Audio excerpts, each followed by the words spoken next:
Mwiko mwiko mwiko mwiko mwingi wa Kamĩrĩĩthũ mũtiũke tunyitane. My name is Mbure. I estimate I was born in 1950 in Kiamba village.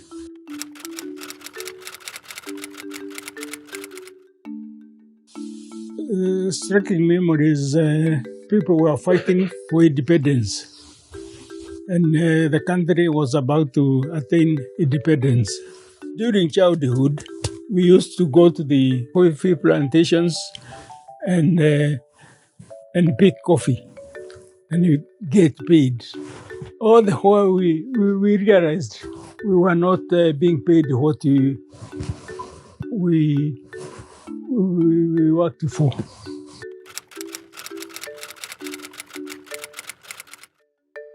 When land demarcation came, we were moved to Kanu. By then, my father had become a freedom fighter. Mm-hmm. And he left the home and went to the forest to fight. And the people who went to the forest did not get equal share as the ones who stayed, or the ones who chose to become girls. And those who stayed behind could say bad words about the people who left home, went to the forest to fight.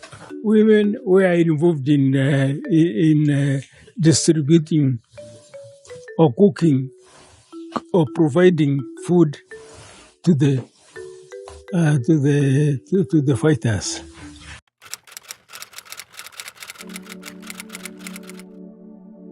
It was difficult because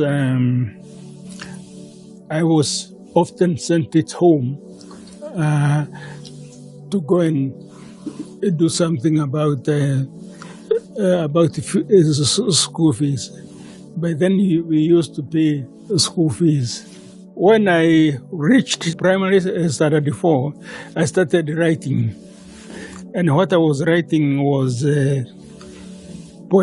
poetry. I had approached a publisher who could look at the poems and see whether they were publishable. I got the publisher interested. And my first poems were published in a University of Nairobi magazine called Nexus. By the time I finished standard 4, I had 50 finished poems and published.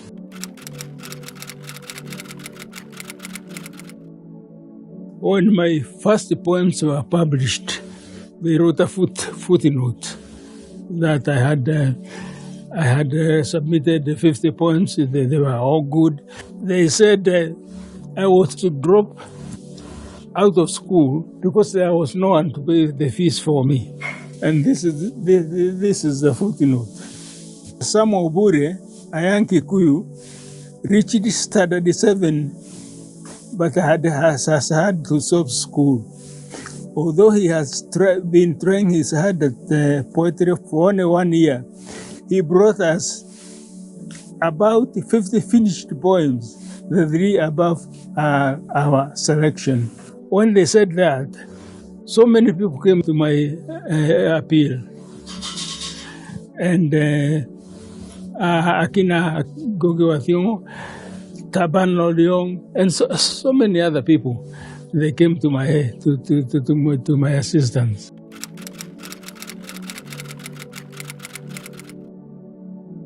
Yes, there was one teacher called Douglas who was very keen on poetry, and he would give us a poem or two to go home and recite. Alikuwa local.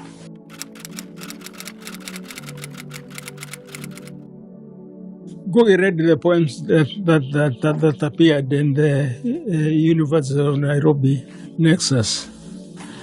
And then when he read that, he started looking for me. And finally, we connected. He got me and I got him.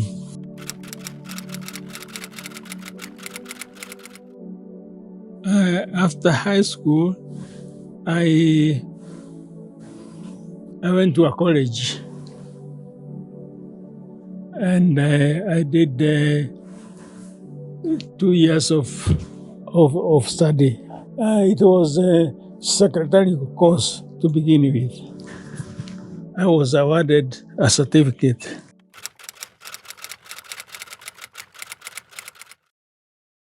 I used to work as a secretary with certain farms. And this helped me meet the day-to-day requirements. I got employment as a clerk with a publishing firm. And the firm was called East African Publishing House.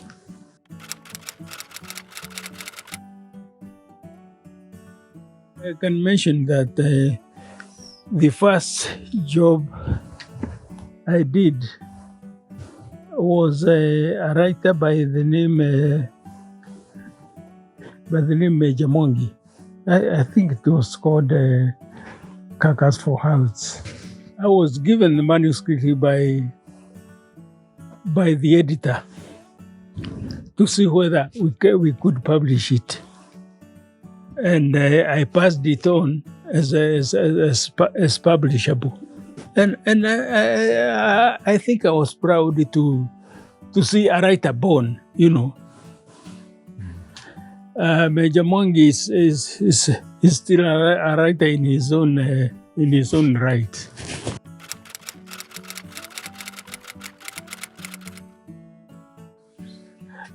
After that, I left the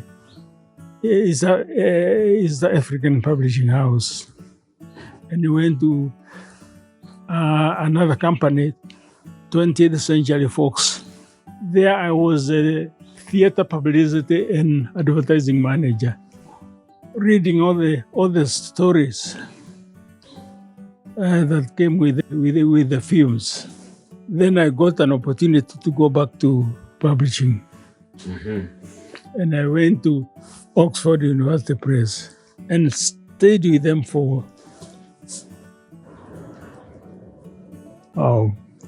almost 24 years. I moved to the sales department and became a sales manager for East Africa.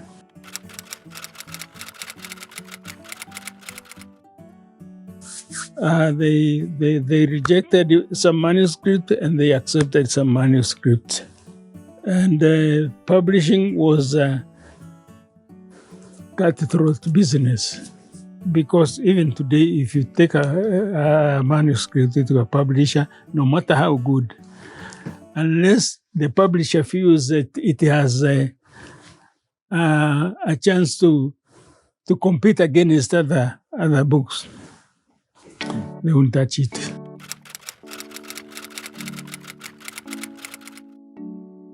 Our friendship with Ngũgĩ continued. And I used to attend Kamĩrĩĩthũ. I used to go to Limuru and see the place. Ngũgĩ knew that I had a camera and that I could help out if need be to publicize the activities of Kamĩrĩĩthũ.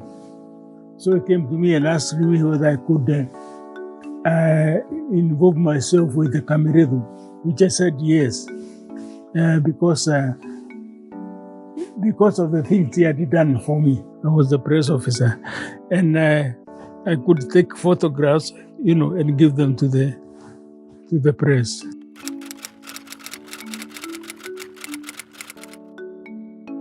The banning was not right. The government had always looked at Ngũgĩ suspiciously, and I think it's the government that made Ngũgĩ a hero. because he also must have felt that anything that he wanted to do would be looked at suspiciously.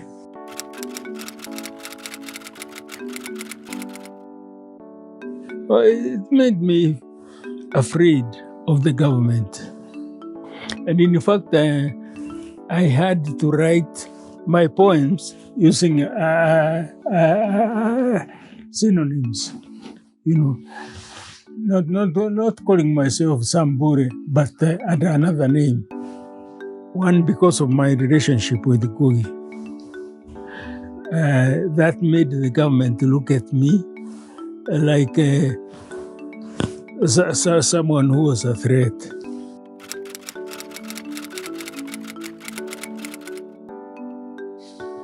They came, they searched the house, they collected some papers.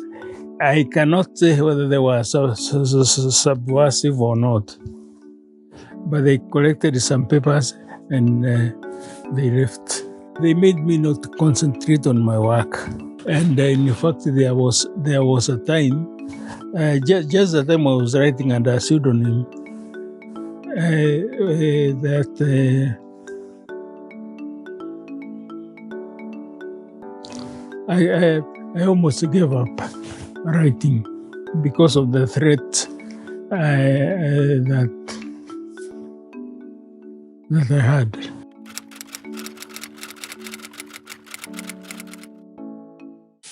I'm going to read a poem called The Pool.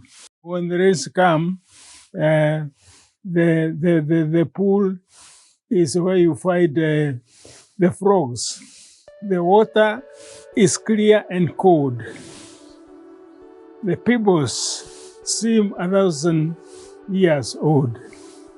The weeds spring splendidly and green as some mighty fog I have seen. The hill's water seemed to boil. The stream round the weeds to coil, flowing silent and swift, where the water battles drift. The crab is the chief of the pool.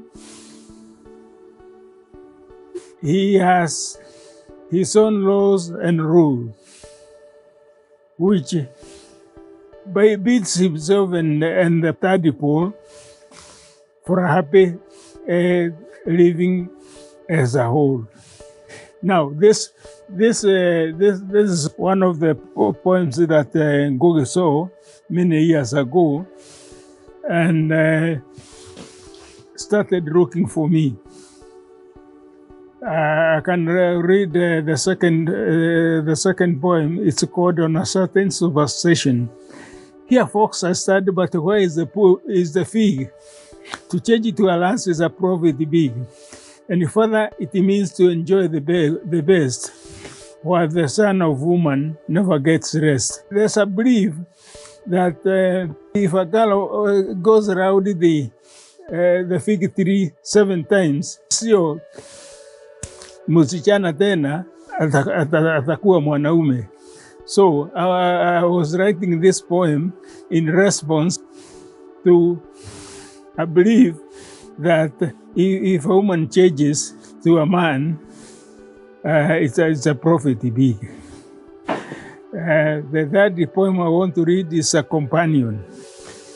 The moon has taken her companion, a little brilliant star, to walk at her left rib throughout the world night. A little lovely companion, a firm and infinite union. They care to leave each other. They never quarrel, never fight.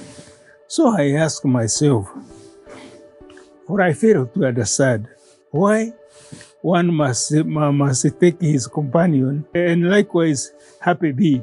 Then when everyone has taken his companion, you will hear me ask, who will take me?